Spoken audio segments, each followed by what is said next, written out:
Hi angels, and welcome back to my channel. So as you can see from the title, we're going to be talking today about mental health and how you can support others, so friends, family, things like that, but also bringing your own mental health into account at the same time, so working together.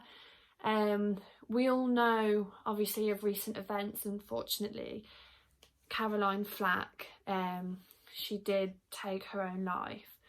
And we've all heard the phrase going around, if you can be anything, be kind. Me and my mum have actually ordered some t-shirts as well, which you'll see on my Instagram feed. I'll leave my bio down below, because mental health is something that I have dealt with since I was young. I was diagnosed with anxiety and depression at the age of 15, and I did go for counselling, and then maybe for about 12 months or so, I'd say. But then as I got to the age of leaving school, I then had to move to the adult services, and we were under the belief that the care that is available for adults who do suffer with mental health isn't as sufficient, especially in comparison to child mental health. So I'll tell you a little bit about my story. I do apologise in advance if I do get a little bit upset, but I feel like it's something that everyone should be able to talk about. I'm not going to go into full depth today. I just kind of want to give a little bit of a background, and then I'm going to hopefully do a video fully on my experience with mental health later on.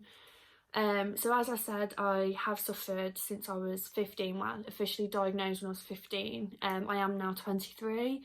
I did kind of go through a stage, so with me it's been very up and down. I was very depressed when I lost my nan, and then I also suffered a further loss in the family, and then my granddad did pass away. So I kind of did suffer a few losses that were very family based, but all around the same time really. But I then went through a stage where I was absolutely fine, I felt completely okay, and then I kind of hit a brick wall. So last year my depression really did hit peak, but again that's something I want to cover in another videos.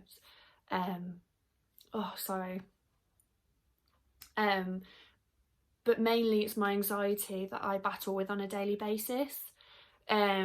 So I speak about my anxiety briefly in a vlog that will be up shortly. But today's video, obviously, we are talking about helping others, but also bringing into account your mental health as well, because it can't always be easy. Sometimes we can help others, but put our own mental health at risk as well. So I really do hope that this video is of help and of use to a few of you. If you do have any questions, please do drop something down in the comments or message me. Like, I'm always here for anyone. I'll always have time for everyone. But yeah, I hope you do enjoy. So the internet and social media have kind of set a buzz phrase of setting boundaries. So one of the key points is if the support your friend needs puts your mental health at risk and is a detriment to your mental health, then you're not going to be able to give them the full support and the advice, etc., that they do need. So within that, it could kind of warrant resentment, and your well-being and your relationships and your friendships could be compromised because you're trying to offer that support, but you're not giving it 100% because you haven't set the boundaries that you need. Setting these boundaries can be really difficult though. You don't want your friend to feel rejected, especially when they are at a time where their self-esteem is really low, their emotions are really high. You do also need to be clear about where you stand and your position, and what's important to maintain your own mental health as well, because again, as I said previously, you don't want to detriment your own mental health just because you're so into and giving your all into supporting someone else. So for example, let's just say one of the issues your friend is facing is self-critique.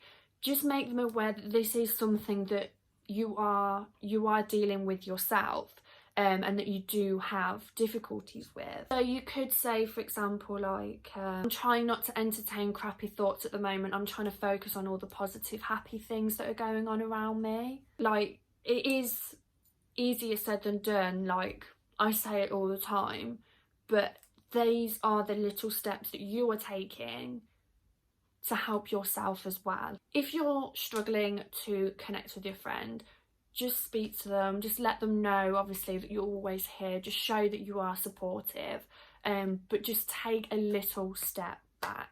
If your friend is struggling with going out of their house and socialising, again, just offer your support, tell them you're there for them. But if this is something that you enjoy doing and works for you, don't give that up just because it's something your friend can't do. You cannot forfeit yourself or your mental health just for the sake of others. I feel that's really key. Do not forfeit yourself for the sake of others. It's something I am definitely very guilty of. I think I'm definitely getting there. I have been learnt to be a little bit more selfish. I definitely have benefited from it, but I do have points where I will put other people first. Sorry, the dog's barking. I just have to wait for Milo to finish. I do apologise. So, as we were saying, having an ill mental health doesn't give anyone the right to be mean or to put you down in any way whatsoever. Everyone still has a tendency to care and show love. So when someone is really, really down, you just need to be aware of how they do show their love tendencies, and just remember that they are not always going to be this way and that they are struggling within themselves. Maybe you have plans and they cancel. Maybe you text them and they don't. Sorry about that. I think the angle may have changed. My mum's just come home and the dogs came in and bumped my camera around a little bit. So I do apologise if it has slightly changed, but we'll carry on from where we left off. As I was saying, I've just knocked it again. I need to get used to this. You just need to assess the situation really, and just see how it is affecting you overall, because you are, at the end of the day, you're always going to be number one. If you are finding that your friend is a bit draining on you and you are taking only negatives away from it, then I do think you should just take a step back and just say, right, and just explain to them why you've taken a step back. Just say, like I mentioned previously, if they were having negative thoughts, just say, I've decided I'm not going to focus on crappy thoughts at the moment. I'm just focusing on all the positives because I just find it's easier working for me and this is how I want to move forward. Just be completely honest. If your friendship and relationship is real, they will always understand. It may not be straight away, obviously, because if they are feeling crappy, they are having negative thoughts, so they might take negatives from it, but in the end they will see through that and they will see the positives and they will understand. In the grand scheme of things, your mental health, your health, you are more important. If you're assessing a situation, if you're looking at a situation and you can see that your health is being compromised or it may potentially be compromised, you need to just take that step back, because at the end of the day, you cannot be there for someone else if you're not well yourself. You cannot provide that support. So yeah, I really do hope this has been of help to someone. And again, like I said at the beginning of the video, if ever you need any advice, if ever you're feeling shit or just need to chat to someone, I'm always going to be here. The best place to probably contact me is on Instagram. So I'll leave my link down below. I will also leave a little thing down here. So please do reach out if you are struggling, and I will do my very, very best to be there and do the utmost that I can.